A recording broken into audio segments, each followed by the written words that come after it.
Жаасан байна уу? Шилдэг ном суугын Гэрэл Баатар байна. За YouTube суух ажлуулахын зэрэгцээ ном бас бичдэг. Ингээд энэ хижээж оройтхгүй мөрөөдөл биелүүлэх шидэтлгүүр гэсэн энэ номыг бичсэн. Тэгээ яагаад вэ гэдэг зэрэг бид нар хүн болгон өөрийн гэсэн хүсэл эрмэлзэлтэй байдаг. Мөрөөдөлтэй байдаг. Гэсэн ч гэсэн хүн болгон өөрийнхөө хүсэл эрмэлзэл хүрч чаддаггүй. Мөрөөдлөө биелүүлж чаддаггүй. За тэгвэл энэ номонд яагаад бид нар хүсэл эрмэлзэл мөрөөдлөө биелүүлж чаддаггүй? Тэрнээс шалтгааныг оншилсан. Тэгээд тэрнээс гарах 10 аргийг өөрөөр хэлэх юм бол энэ номонд бичснээр 10 шидэтлгүүрийг бичиж болсон байж байгаа. За дараагын 5 хүнд танилцуулж болох ном бол энэ бэлгийн энергийг оюуны энерги болгох гэсэн энэ ном байж байгаа.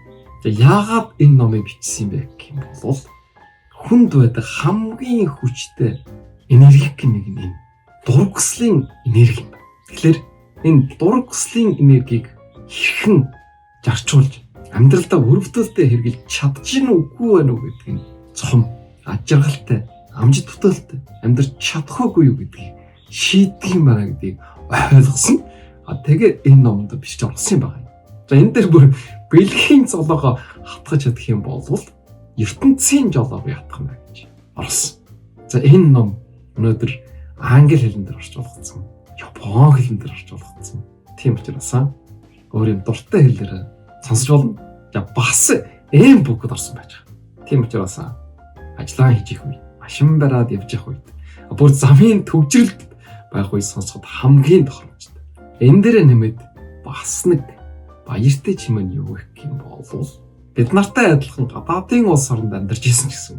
Энэ эм бүгд татаж аваад сонсдог номын хэлбэрээр энэ номыг сонсох болж чадсан. Энэ их зүгээр юм байна. За энэ эм бүггийг ашиглаад миний хувьд олон сайхан номыг сонсож байгаа. За монголчуудын явдаг нэг сумаар 2 туул харна гэж ажиллаа хийжсэн чам хойжсэн ч бас өөрийгөө мэдлэг боловсралтай болох юм болж нэгцсэн юм байна. Эм бүг толилуулж байна. Хизээч оройтхгүй. Мөрөөдөл биелүүлэх шидэт түлхүүр. Зохиогч Гомб Донорвын Гэрэл Баатар.